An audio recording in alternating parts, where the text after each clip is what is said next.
Hello guys. So I finally finished my exams. I'm going to start going backwards and doing all the requests I had. One of them was to make one on Tyler.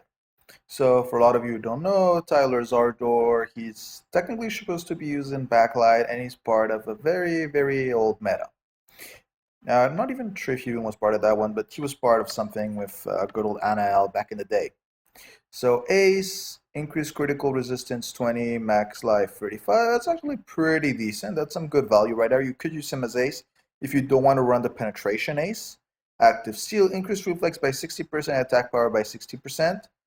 Unlike most players that I have issues with, he really is reliant on reflex. So there you have a lot of potential right there, but I'm going to point out why I do think there's just a little issue with him being so reliant on reflex. Um, Luck 2, increase critical rate and reflex by 40%. Again, that's going to help with damage, plus reflex, we never say no. The reverse, increase attack power by 50% and critical rate by 30% for 5 minutes of an attack. So again, that means if you're attacking, you have a 40, a 70% critical rate chance, plus the base was usually around 40, 30%. Yeah, they're saying at 6 starts 40, so it should be around 45. So you should already be good above 100 from the passives alone, who's pretty damn good. Hesitate step, increase critical damage by 35% and reflex by 35% for 8 minutes of an action, accumulates up to 2 times. So you do want to be aware of that. The thing is that it's a stacking skill, so if you die, you lose it. So just always be aware of that. Chain-wise, they're actually pretty decent. He has a rival with Shu, especially in the new meta. Shu is used everywhere. He has a friendship with William, also pretty good. You're never going to see this, and that's what the opposing Mono Thunder team's using. So, Mono Ardor, you could find value in him. So exactly what is the good and the bad thing about Tyler? Now, stone-wise, I'm going to go back to that just in just a minute. But if you look at him, the thing is, where do you place him, though?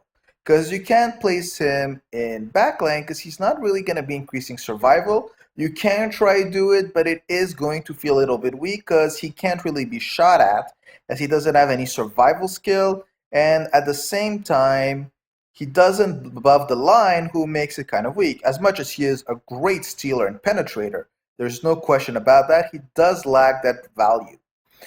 If you put him in midline, again, the minute he gets hit, since he has no sustain, he's just going to stop moving. Maybe steal after a little bit of while. But again, he's not even that fast, so it is kind of problematic. In frontline, though, he does have one great synergy, who I'm sure everyone's already thinking about, Curran, because he can reflex like a god, and he has stacking reflex skills, so 40% plus another 70% plus an active steal skill at 60%. I don't even want to do the math. Okay, it's 175. I was studying accounting earlier, but that's a lot of reflex. It is true though that reflex is not his main stat. It's like his second, third stat with speed. They're both not bad, but not great. Vitality being the top stat, who I do think hurts him a little bit, knowing his kit. But with Curran, he does possess some decent value. Except if you're using Curran, I honestly wouldn't advise running him because he just lacks a lot of things that other attackers have. In backline, Kiki's going to do a better job because she's also going to buff the line. She's going to have survival and be able to do better. In midline, you're going to go for the tanky midliners, hoping to block them there a little bit, at least at the beginning of the game, and win fast. And in front line, well, you got Passer, Totem, and Striker, and he's none of those. So really, Curran's going to be the one who you should be focusing in case you want a runner. Now, if we're looking at the stone, since I actually have the Andy thing open, it shouldn't be that hard. You know he's going to be able to crit. So you are going to want to put him some critical damage stones. So just so we can show them at the same time. You're mainly going to want to give him at least 1 Ardor critical damage. Just because it's going to decrease the inflicted damage. Plus the critical damage is going to work with the rest of the kit quite well.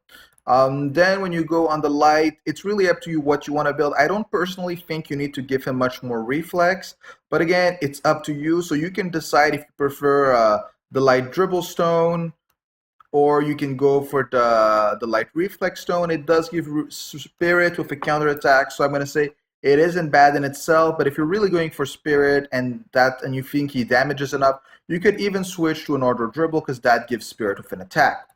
For unique for him, I'm going to say it doesn't seem like there's a lot of great option using his base coloring, of course.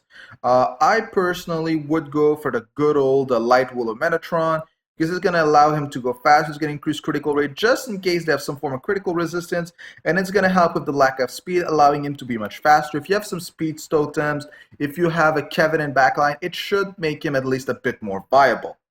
So that's the unique I would be recommending. There's another bunch of uniques. If you want, you can throw Ignition Catalyst if you think you're going to win really fast. You can throw a Pterodox Plug because it's going to increase attack power with Critical Hit, who is going to work on him. So again, there's no one unique build. I just find that Will of Metatron is better because it allows him just to keep that crit rate and act more often, who is the thing that he's sorely lacking. Now for the extra slot, again, it's totally up to you. Ardor critical damage, Ardor dribble, light reflex, all of those are some great options for the center slot, so you should just work around those. Again, I'm not going to advise him unless you're running a current front, but he can be used. He just isn't going to be buffing the line enough for you to be able to justify using him. And again, unlike me who uses Leia, who we all know is a selfish player, he doesn't hold a key position because he can't even hold the ball when being shot at. Hope this helps you guys get an idea of how he's used, and I'm just going to keep going down the list of the requests. And if you've sent one recently, I'm 2 weeks behind, so don't want to wait too long. Sorry, guys.